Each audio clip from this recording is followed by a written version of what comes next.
인사가 이제 안녕하십니까 라고 바뀌어야 할 때가 됐습니다. 요즘 여러분 우리나라에서 돌아가는 일 보면서 참 세상 요지경이다 하는 생각을 하지 않습니까? 옛날에는 기성세대들이 사고를 치고 끔찍한 일을 저지르고 세상을 깜짝깜짝 놀라게 했습니다. 그런데 그 연령이 점점 낮아지더라고요. 이제는 청년들에게까지. 그런 요새는 어디까지 내려갔어요? 여자 중학생들까지 내려갔어요. 왜 이렇게 됐을까?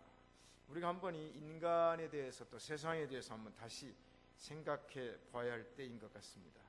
22사단 임병장 집단 사살 사건이 엊그저께 있었죠. 28사단 선임병들의 구타로 또 죽었어요. 어떤 사병은 전역 후에 군대에서 시달렸던 것을 그 악몽을 잊지 못해서 집에 와가지고 그날 자살을 했어요. 여자 중학생들이 자기 친구를 죽였는데 그냥 죽인 게 아니에요. 얼굴을 불태워버렸어요. 휘발유를 뿌려가지고. 이건 끔찍하잖아요. 왜 그랬을까? 이게 다 배워서 그래요. 텔레비전, 인터넷 영향을 받아가지고 사람들 간에 왕따를 당하니까 이제는 보복 심리가 있어가지고 에라 못 살겠다 이런 상황이 됐습니다. 옛날에는 좀 구타가 있었지요. 옛날에 무슨 학교 폭력이 없었습니까? 왕따 다 있었어요. 옛날에 군대에서 구타 없었습니까? 용가리 통뼈 김이병 이야기 읽어보면 저도 많이 맞았지만 이 정도까지는 안 했죠. 가래침 뱉어놓고 먹으라. 그렇게까지는 안 했어요. 조금 신사적이었던 것 같아요. 그래서 제가 요새 세상 돌아가는 뉴스를 보고 저를 많이 두들겨 팼던 그 선임병들에게 제가 마음으로 감사합니다 그랬어요. 왜냐하면 이렇게까지는 안 했거든요. 빠따를 치거나 그저 이 아구창을 치거나 뭐 기합을 주거나 그랬지 지금처럼 이렇게 비인간적인 너무나 비인간적인 그런 행위는 안 했습니다. 이게 다 누구냐? 우리의 자녀들이죠. 우리가 책임져야 할 사람들입니다. 저는 그래서 교회의 사명이 그 어느 때보다 중요하다라는 생각을 해봅니다. 자, 우리 신시가지 예배당의 성도들, 우리 주일학교 자녀들, 교회학교 자녀들 더욱더 기도해 줍시다. 하나님의 사람으로서 잘 성장해서 왕따 미션 프로젝트 우주시대 준비된 사명자가 되려면 오늘 다니엘처럼 돼야 됩니다. 다니엘처럼. 그래서 오늘은 28번째 아차 다니엘 사자굴에 넣지 말 걸. 첫째, 다니엘은 누군가? 다니엘은 어떤 사람인가? 인물 연구를 해야 됩니다. 인물. 자, 사람에 대한 연구를 해야 돼요.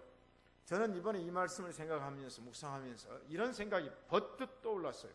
다니엘은 선교사다. 믿습니까? 다니엘은 선교사다.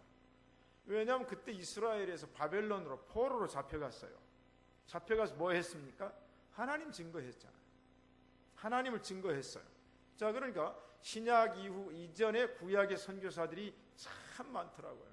물론 이사야서에서 이제 선교에 대한 예언을 하잖아. 이방의 빛, 아름다운 발길 되어가지고 그게 이제 신약으로 와가지고 사도 바울이 아름다운 좋은 소식을 전하는 자들의 발 그렇게 됐는데 벌써 구약에 선교사들이 참 많아요. 요셉도 어떤 의미로 선교사랍니다. 선교사. 이방 나라에 가가지고 아브라함도 어떤 의미로 선교사예요. 애굽으로 내려가가지고 아브라함과 함께 하신 하나님을 애굽 왕에게 증거를 했습니다. 자, 사랑하는 성도 여러분, 우리 모두가 선교사가 됩시다. 다니엘도 선교사, 세 친구도 선교사, 에스더도 선교사, 모르드게도 선교사, 스가랴도 선교사, 느헤미야도 선교사, 에스라도 선교사, 그 다음 누구야? 에스더도 선교사고, 그 다음에 여호수아도 선교사고, 스룹바벨도 선교사고, 다 구약의 이방 나라 선교사들이었다. 자, 그러면 이 다니엘이라는 사람이 등장하게 된 배경이 있습니다. 시대마다 그 사람이 역사의 전면에 나타나는 것은 그 시대의 위기가 있어요. 위기. 제가 늘 말씀드리죠. 위기가 아니면 영웅이 태어나지 않는다. 어려운 일이 있을 때마다 영웅이 태어나요. 여러분 신앙으로 어렵습니까? 믿음의 영웅 되시기를 축복합니다. 자, 이스라엘의 역사를 보니까 다니엘서 1장 1절에 유다 왕 여호야김이 위에 있은 지 3년에 이스라엘의 역사는 지금 수천 년 흘렀지만은 왕의 역사, 단종, 뭐 정종 몇 년 하듯이 여호야김이 왕으로 등극한 지 3년 만에 바벨론이란 나라에 느부갓네살 왕이 통치를 했는데, 그 왕이 예루살렘에 침략을 해가지고 예루살렘을 에워쌌습니다. 자, 그럼 그 왕이 와서 뭘 했어요? 2절에 보니까, 자, 하나님의 전 기구의 얼마를 그의 손에 붙이심에 그가 그것을 가지고 신할 땅 자기의 신의 묘에 이르러 그 신의 보고에 두었더라. 자, 예루살렘에 와 보니까 신기한 게 많아요. 진귀한 게 많아요. 지금 우리나라의 보물이 30여만 점이 외국에 있다. 왜냐하면 옛날에 일제강점기 때 탈취해 갔죠. 6.25 동란이 일어나니까 연합군들이 와가지고 그냥 우리나라의 왕궁에 있는 보물도 가져가 버렸어요. 그때 옥새 가져갔다가 반환하잖아요. 옥새 가져갔다가. 그때 보니까 군인들이 와가지고 그냥 닥치는 대로 가져갔어요. 자, 그래서 우리는 지금 불란서 귀장각의 문서가 일부만 돌아왔잖아요.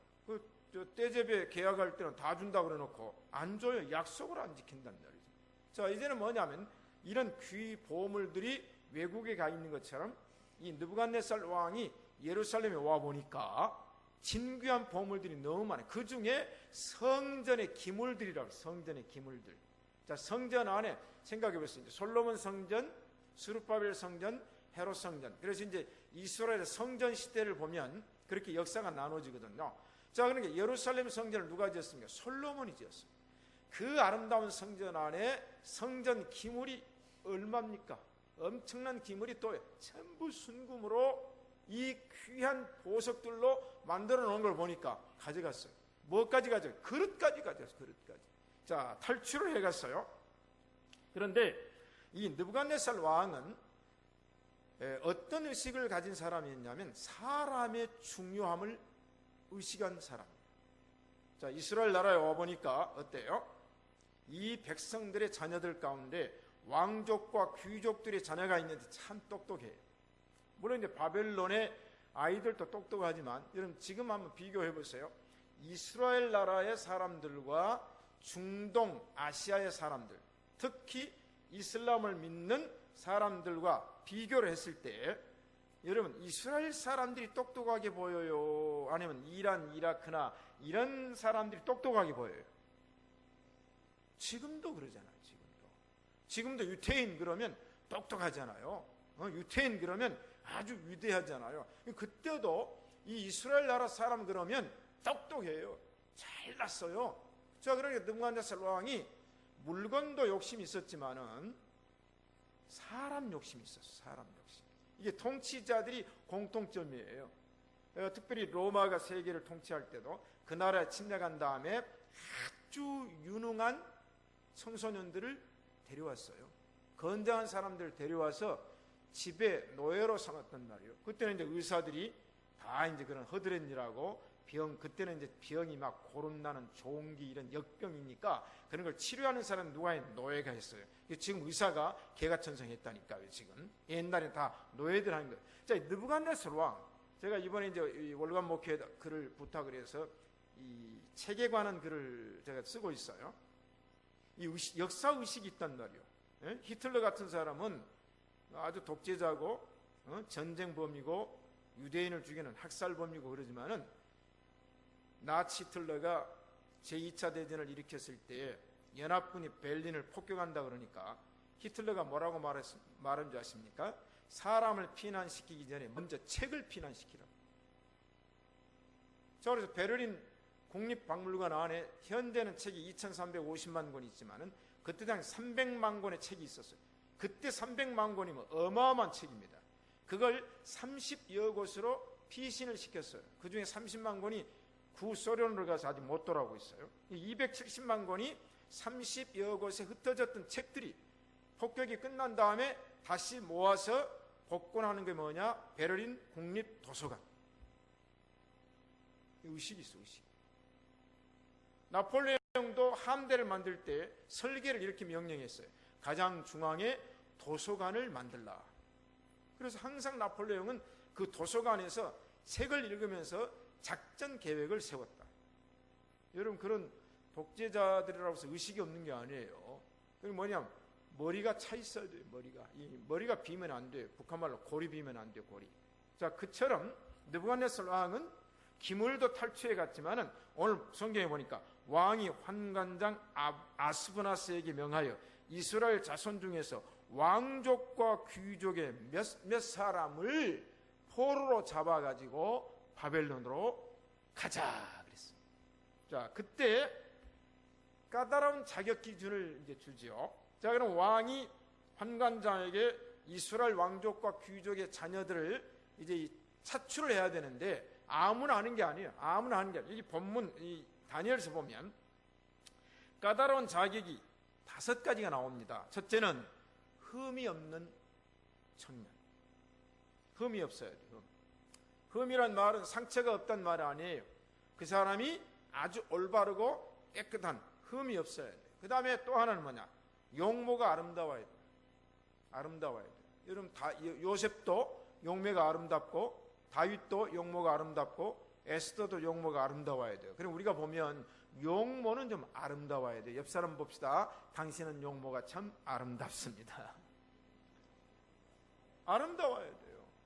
안 아름다우니까 막 성형 수술도 하고 아름답게 보이기 위해서 화장도 하고 머리에 붓가시도 넣고 어떤 그런데 여기는 뭐냐? 흠이 없어야 돼요. 흠. 그 다음에 아름다워야 돼요. 얼굴이 아름답지 않으면 뭐라도 아름다워야 돼요. 마음이라도 아름다워. 얼굴만 예쁘다고 여자냐, 마음이 고와야 여자냐. 어쨌든 아름다워야 된다. 그 다음에 세 번째 자격은 뭐냐? 모든 재주를 통달해야 된다. 재주꾼이어야 돼요. 재주꾼. 유교의 교육 영향 때문에 팔방미인은 못 산다는 말이 생겼어요. 왜냐하면 유교는 양반은 공부해야 돼요. 천자문 외우고 명심보감 외우고 사서삼경을 공부하는 양반 계급. 이건 잘못된 거예요. 그럼 이 유교를 믿는 그 양반의 종손집의 장남 뭐 잘해요 못해요? 아무것도 할 줄 몰라요. 아무것도 할 줄 몰라. 왜?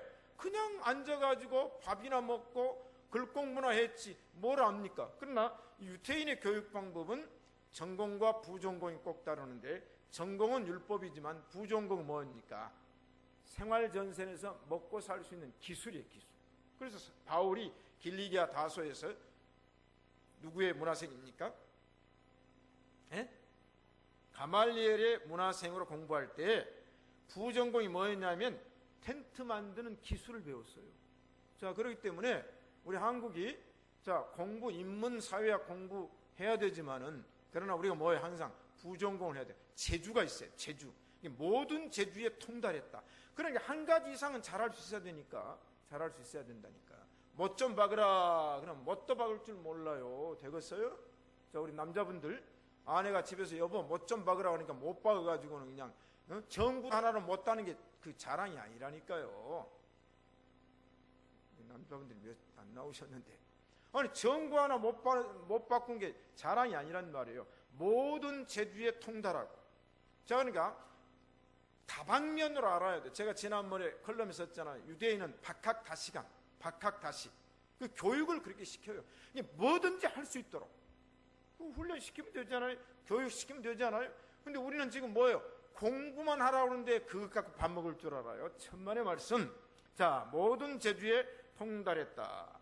그 다음에 지식이 구비함이야 그랬어요. 지식. 학문이 있어야 돼. 나중에 학문이 익숙한 말이 나오는데 배워야 되는 걸 배워야 돼요. 배워서 남주나 아는 것이 뭐예요? 힘이다. 이거예요. 그러니까 알아야 돼요. 게을러서 못 아는 것은 그건 나쁜 거예요. 그러니까 늘 지식을 구비해야 돼요. 기회만 있으면 뭐예요? 배우려고 애를 써야 돼. 그러다 보니까 어떻게 돼? 학문에 익숙해지는 거예요. 공부하는 방법이 생기는 거예요. 그렇잖아요. 공부하는 방법을 아는 사람은 하나를 배워서 열을 깨우치게 되고 대로 배워서 말로 풀어먹는 것처럼 그 요령이 있는 거예요. 요령. 못된 요령이 아니라 하다 보면 요령이 생기잖아요. 책을 많이 읽다 보면은 책이 어때요? 처음에는 책을 터득거리고 읽지만은 책을 읽다 보면 금방 읽어요. 저는 신학서적이나 이런 서적을 읽으면 그냥 금방 책을 봐버리죠. 왜냐하면 내 전공이니까. 그렇잖아요. 책을 들면 그냥 쑥쑥쑥 넘겨도 한 시간에 한 2권 정도 읽을 수 있어요. 이런 단행본 같은 건. 왜냐하면 제목 보고 목차 보고 쭉쭉쭉쭉 읽어요. 왜냐하면 익숙해졌으니까. 여러분, 저는 무슨 다른 기술은 잘 못하지만은 거기에 어렸을 때부터 잔뼈가 굵은 사람은 눈 감고도 하잖아요. 그래서 옛날에 무슨 말을 합니까? 시각장애인 문고리 잡기라 그 말이에요. 뭐냐, 눈 감고도 하는 거예요. 자, 지식을 구비한 사람 중에 학문에 익숙한 사람인데 이런 소년들을 택하여 왕실에 모시고자 데리고 가자. 자, 기왕 포로로 잡혀갑니다. 왕실 자녀와 귀족 자녀들이 한두 사람이 아닙니다. 많습니다. 그 중에 뽑히게 되는 거예요.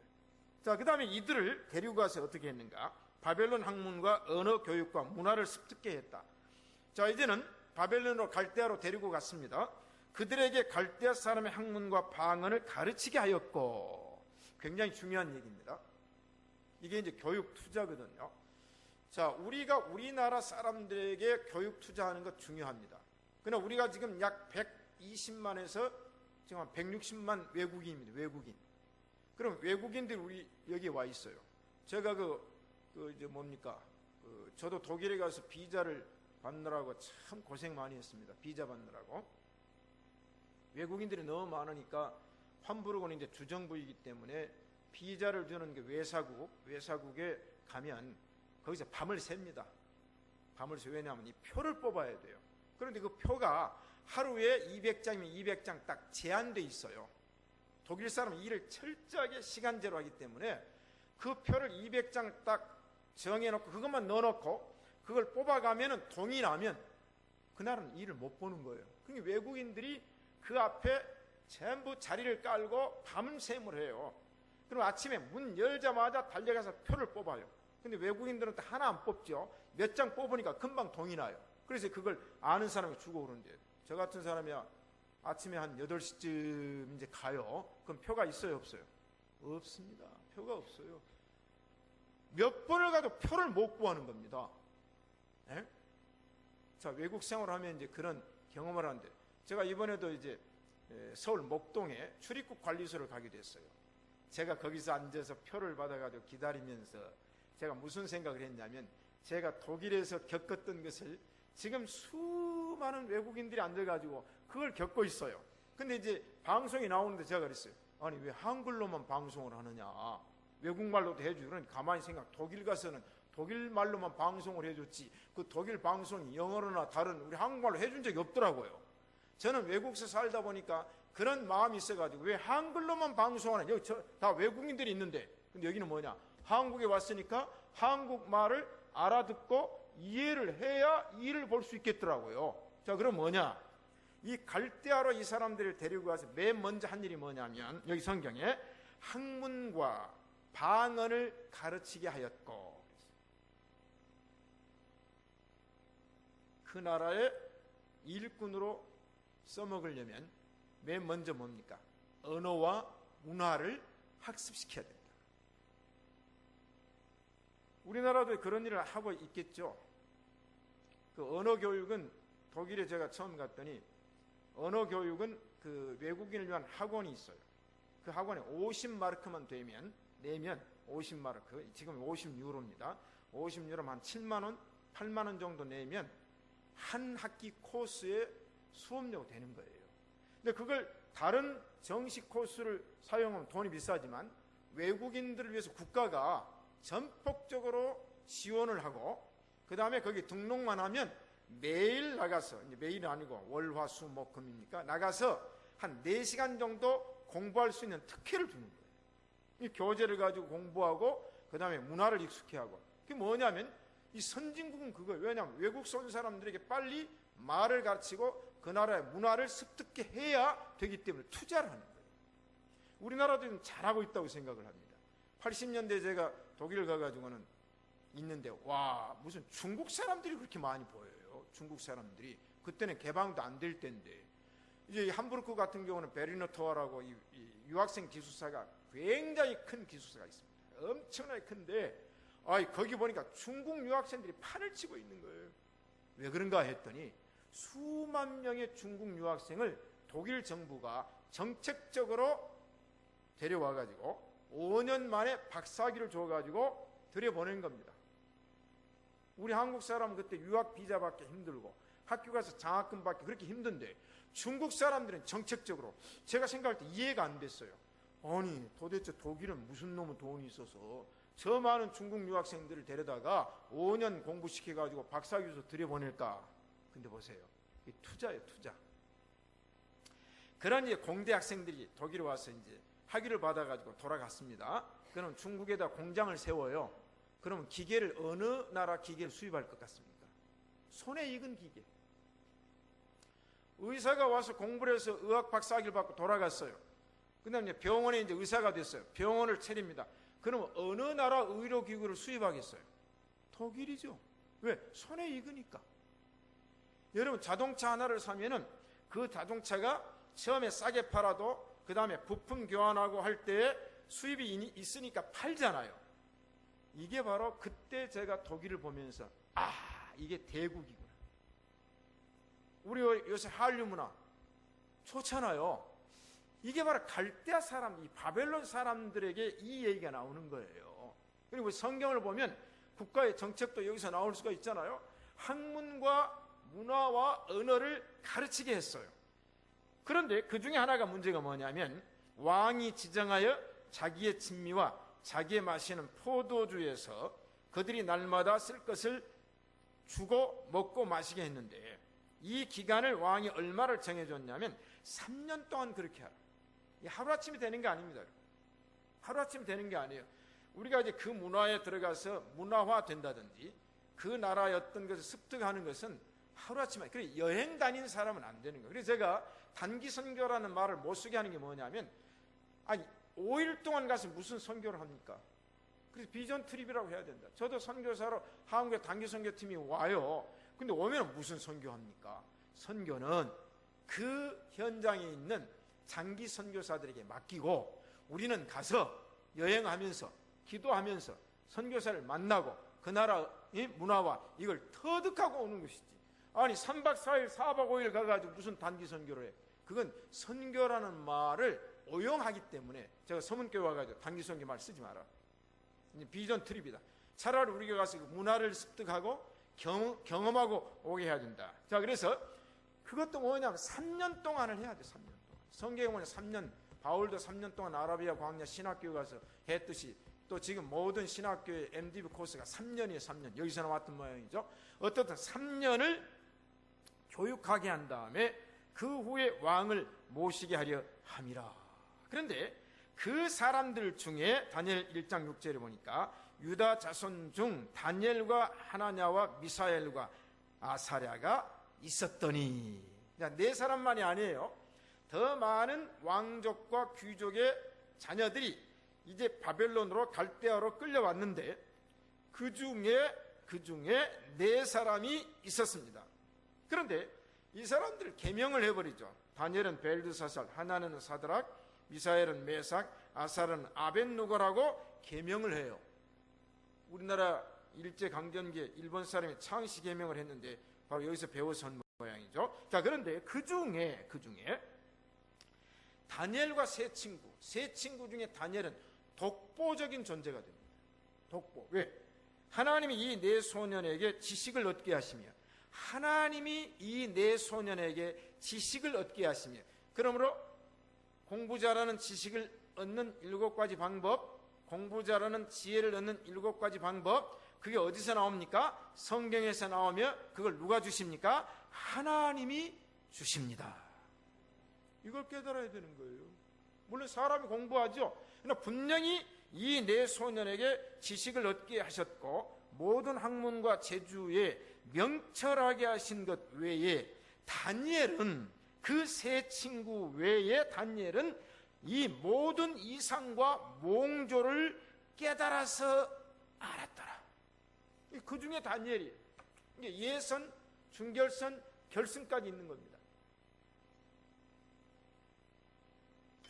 사람을 뽑는데, 자, 3년을 이제 교육을 시켰더니 왕이 명한 바 기간이 찼죠. 그때 이 사람들을 왕 앞에 모시게 하려고 합니다. 그런데 왕이 그들에게 모든 일을 묻는 중에 그 지혜와 총명이 바벨론 온 나라의 박수와 술객보다 이 다니엘과 세 친구의 지식과 지혜와 명철과 재주와 학문이 몇 배나 더 나았다고요? 10배입니다. 10배. 10배. 한 배만 더 나와도 대단한데, 2배만 더 나와도 대단한데 10배입니다. 왜 10배입니까? 절대로 못 따라오도록, 절대로 추월 못하도록 하나님의 역사인 줄로 믿습니다. 바로 이런 사람들을 어디서 양육 배출해야 되냐? 교회여야 합니다. 제가 마음에 들끓고 있는 왕따 미션 프로젝트, 교회 믿습니까? 자, 그런데 왜 우리가 그래야 됩니까? 신명기 28장을 읽어보면 여호와께서 너로 머리가 되고 꼬리가 되지 않게 하시며 위에만 있고 아래에 있지 않게 하시리. 자, 우리 머리가 됩시다.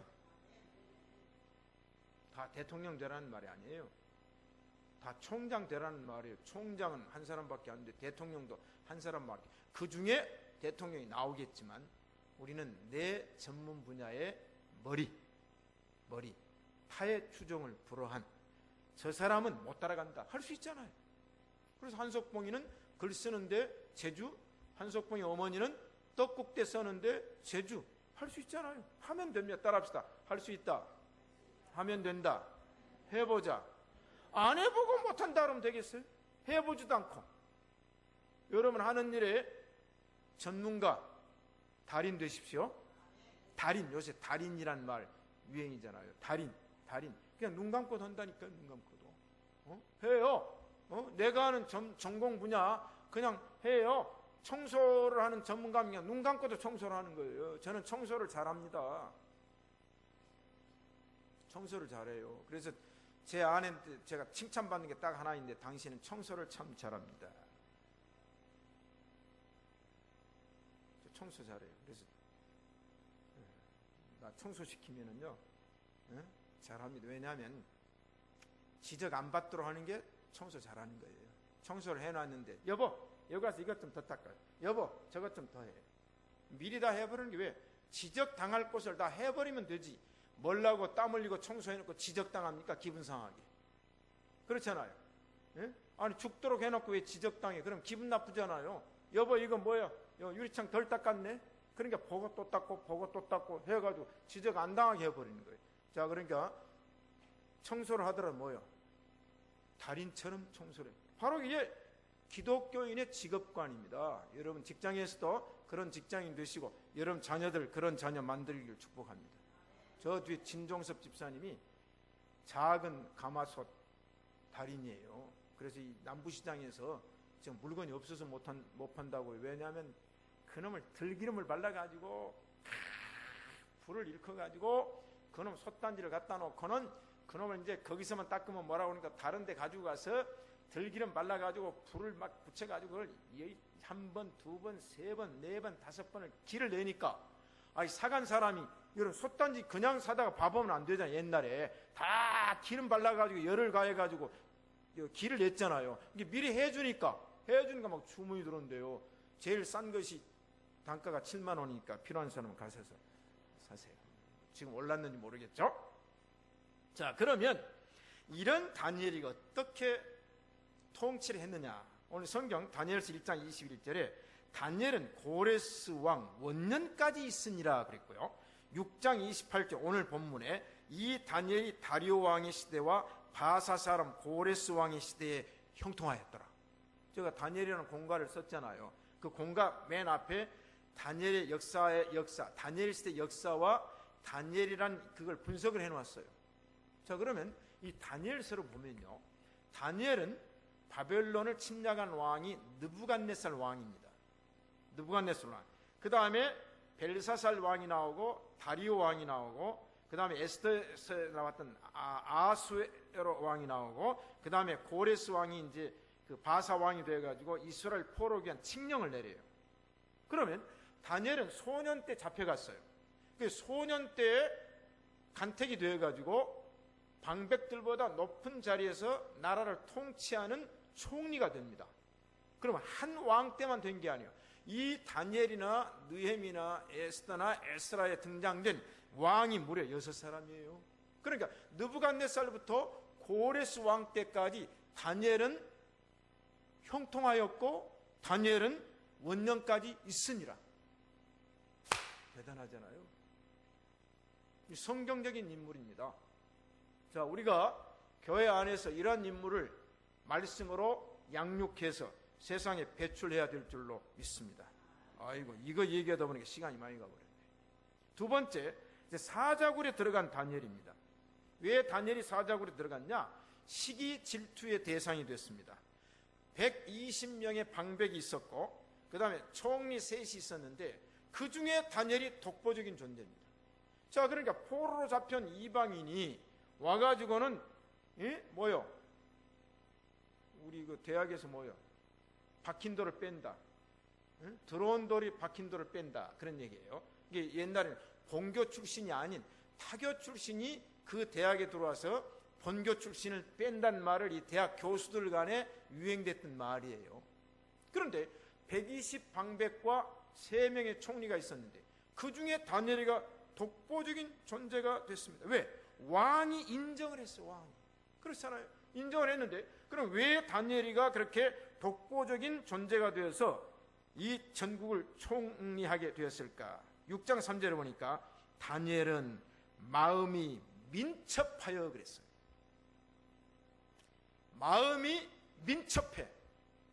그러면서 총리들과 방백들 위에 뛰어남으로 타의 모범이 된 거예요. 자, 그러니까 마음이 달라요. 마음이. 정신 상태가 달라요. 오늘날 우리가 뭐냐면 정신이 잘못됐어요. 정신이. 이 마음이 잘못됐어요. 이 정신이 해이가 됐어요. 그 옛날에 체육관에 가면 정신 일도 화사불사. 요새는 그렇게 하는지 몰라요. 옛날에 태권도 배울 때 기본 동작 딱 해가지고는 후호 외치면 정신 뭐라고 했어요? 제가 방금 해놓고 정신 일도 화사불사 이걸 부르짖었단 말이에요. 여러분 정신, 마음 이 마음이 중요합니다. 여러분 마음 놓지 마세요. 마음이 민첩함으로 다른 방백들보다 뛰어남으로 그러니까 왕이 안 좋아할 수가 없어요. 여러분 말 잘 들어야 됩니까? 안 들어야 됩니까? 말 잘 들어야 돼요. 말 잘 들어야 돼요. 말 잘 들어야 돼요. 말 안 들으면 안 되는 거예요. 말 안 들으면 누가 좋아합니까? 말을 안 듣는데. 말을 안 들어요. 말을 안 들어요. 그럼 누가 좋아해요? 아니 자식들이 말 안 들으면 아이고 내 새끼 이렇게 말 안 듣는 자식이 어떻게 하나님께서 내 속에서 낳게 했던 건 이건 내 자식이다. 그런 부모가 어디 있습니까? 에? 딸이 나왔는데 아이고 내 딸 이렇게 속색인 딸 어떻게 네가 내 속에서 나왔냐 아이고 귀한 거 그런 어머니가 어디 있습니까? 이방 나라 왕도 이 다니엘이가 마음이 민첩해요. 다른 방백들보다 뛰어나니까 왕이 그를 세워 전국을 다스리게 하고자 한지라. 아이고 이제 방백들하고 총리들이 보니까 왕의 마음이 누구한테 가 있어요? 다니엘에게 가 있어요. 그리고 왕이 계획을 세워가지고 앞으로 다니엘을 통해서 전국을 다스리게 하고자 한지라. 이 왕의 마음의 계획을 다른 방백들과 총리들이 간과를 했어요. 읽었어요. 거기서 뭐가 생깁니까? 시기질투. 여러분 어느 곳에서나 일 잘하고 시기질투 받는 것은 괜찮습니다. 열심히 하고 시기질투 받는 건 괜찮습니다. 일도 안 하고 게을러 빠져가지고 시기질투 받는 건 나쁜 거예요. 일도 안 하고 게을러 빠져서 일 잘한 사람을 시기하는 건 잘못된 겁니다. 사랑하는 성도 여러분, 기독교인이면 언제 어디서나 무엇을 하든지 열심을 다하여 충성할 때에 시기 질투 받더라도 최선을 다해야 될 줄로 믿습니다. 바로 그거예요. 요셉도 그러잖아요. 바로가 이와 같이 하나님의 신에 감동된 자를 우리가 어디서 얻으려 한지라 신하들이 좋게 여긴지라.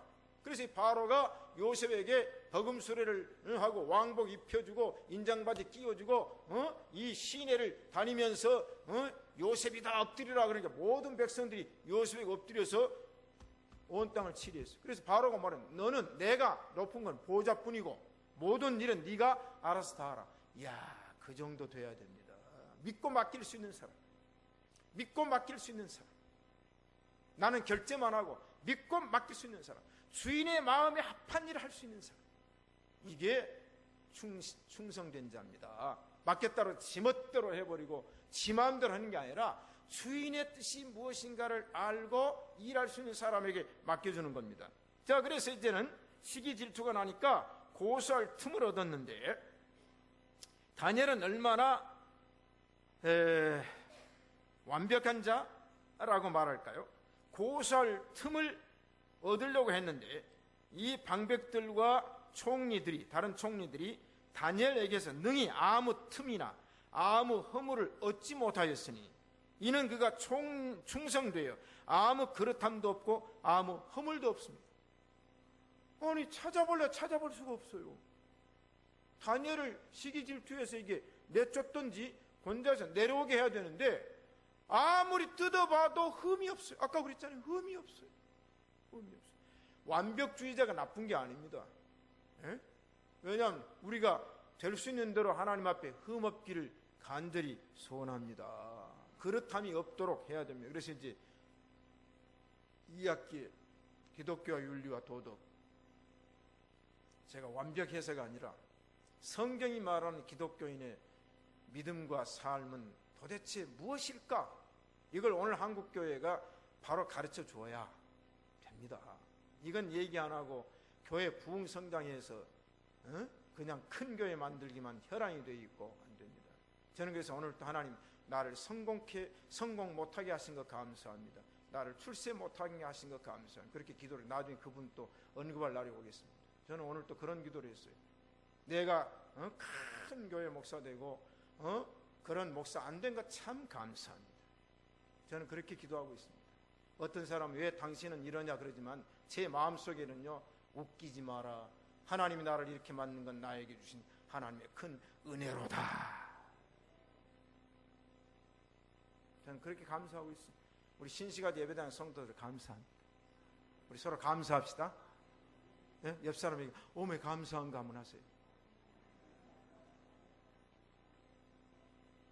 여러분, 성공이 무엇입니까? 출세가 무엇입니까? 하나님 앞에 성공하고 출세해야지. 세상에서 성공 출세한들 그게 뭐가 대수겠냐. 그래서 요새 제가 하나님 나를 이 모양으로 살리게 하신 거 감사합니다. 속도 모르고.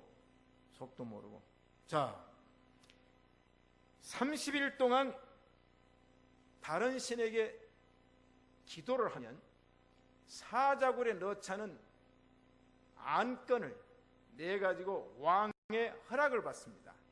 지금 표적은 누굽니까? 다니엘 한 사람입니다. 한 사람을 위하여 법을 만드는 거예요. 왜? 보니까 다니엘이가 매일 예루살렘을 향한 창문을 열어놓고 3번씩 기도하는 거예요. 자, 그러니까 이 법을 만들어서 왕에게 보고를 합니다. 왕이시 오늘부터 30일 동안 왕 외에 다른 신에게나 절하거나 기도하면 그 사람은 사자굴에 넣게 합시다. 그러니까 왕이 결제를 해줘요. 그런데 성경은 뭐라고 말했냐? 다니엘은 왕의 의인이 조서에 찍힌 것을 알고도 자기 집에 돌아가서 전과 같이 하루에 3번씩 예루살렘을 향한 창문을 열어놓고 무릎을 꿇고 하나님께 기도하며 감사하였더라. 30일이 지났어요. 왕에게 얘기를 했어요. 지난 30일 동안 왕 외에 다른 신에게 기도한 사람이 있으면 누구냐? 다니엘입니다. 여러분, 왕이 얼마나 충격을 받았겠어요. 그 이전에는 다니엘인 줄 모르고 찍었어요. 근데 이놈 자식들이 다니엘을 모함하고 다니엘을 죽이기 위한 모략과 계략과 교사였구나. 그럼 어떻게 합니까? 왕이 어인을 찍은 광고를 낼 법인데 왕이 어길 수가 없어서 다니엘을 사자굴에 넣죠. 그림제가 몇 가지 왔는데 다니엘이 사자굴에 떨어졌어요. 왕이 사자굴을 돌문을 닫고 어인으로 임봉을 해버렸어요. 뭐 이제 여러 사람이 그린 그림이에요. 사자들이 다니엘을 잡아먹기는 주변에서 빙빙 돌면서, 또 사자들이 다니엘을 잡아먹기는 다니엘을 저렇게. 자, 이게 뭡니까? 이제 화가들이 표현한 사자굴에 들어간 다니엘입니다. 사랑하는 성도 여러분, 느부갓네살 왕은 침수를 그치고 새벽 일찍 다니엘이 떨어져 있는 사자굴에 들어가서 다니엘아 부릅니다. 이게 믿음이요. 믿음이요. 왕의 마음 가운데 네가 섬기는 하나님, 너를 능히 살리실 줄 내가 믿노라. 이방 왕이 네가 섬기는 하나님, 그러니까 찾아간 거 아니에요. 아니 그 전날 떨어뜨리면 뼈까지 다 아슬아지게 씹어 먹었을 텐데 어떻게 왕이 밤새 침수를 거절하고 새벽 일찍 일어나 사자굴 앞에서 다니엘아 왕이시여 만세수를 하옵소서. 그랬더니 뭐냐, 네가 섬기는 하나님 능히 너를 살리실 줄로 믿었노라. 사랑하는 성도 여러분, 내가 산을 향하여 눈을 들리라. 나의 도움이 어디서 올꼬? 나의 도움이 천지를 지으신 여호와에게서로다.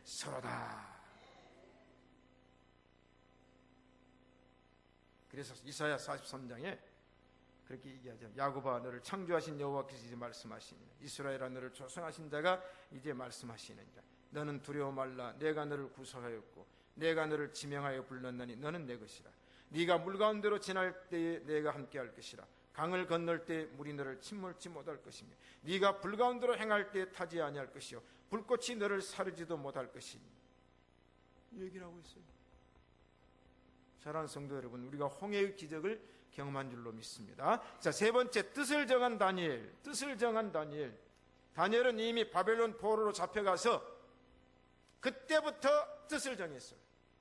나는 이방 나라에 갈지라도 나는 하나님을 믿는 사람으로서 하나님이 명령하신 그 계명을 나는 어기지 아니하고 지키리라. 그래서 왕이 내린 진미를 안 먹었다는 거예요. 따라합시다. 일편단심, 초지일관, 백절불굴, 사생결단, 일사가고, 필사필생, 영생복락. 네 번째 넘어갑시다. 친구를 보면 그 사람을 안다. 친구. 이미 2장의 풀무불 사건에서 다니엘의 세 친구 알잖아요. 왕이 신상 앞에 절하지 않잖아요. 우리는 동지의식을 가져야 돼요. 동지의식. 우리는 하나님의 백성의 동질감, 이걸 가져야 됩니다. 그래야 기독교가 흥황할 줄로 믿습니다. 말로는 하나님 믿는다 그러면서 실제적으로 어려움 당할 때는 다 타협해버리고 다 무너져버리고 그럼 어떻게 됩니까? 상황윤리에 그건 안 됩니다. 왜? 다니엘은 상황윤리자가 아니에요. 내게 불이익이 온다 할지라도 내게 어떤 고난이 온다 할지라도 나는 하나님의 뜻을, 그랬더니 그 친구들이 그 뜻을 함께 해주었어요. 사랑하는 신시가지 성도 여러분, 우리는 하나님의 뜻을 행하는 자에게 나도 그 뜻을 함께 해 줍시다. 다섯째, 아차 다니엘 사자굴에 넣지 말걸. 능지처참을 당하죠. 왕이 화가 나가지고 다니엘을 모함했던 사람들을 누구냐 다 조사를 해가지고 어떻게 됐어요? 그 사람들만 죽이는 게 아니라 그 처자들과 함께 사자굴에 넣게 하였더니 그들이 굴 밑에 닿기 전에 사자가 곧 그들을 움켜서 그 뼈까지 부셔뜨리니라. 아작아작 씹었단 말이요. 다니엘은 손도 입도 안 됐어요. 이게 기적입니다. 사자가 어찌 알겠어요? 그런데 성경에 하나님이 사자의 입을 막으신지라.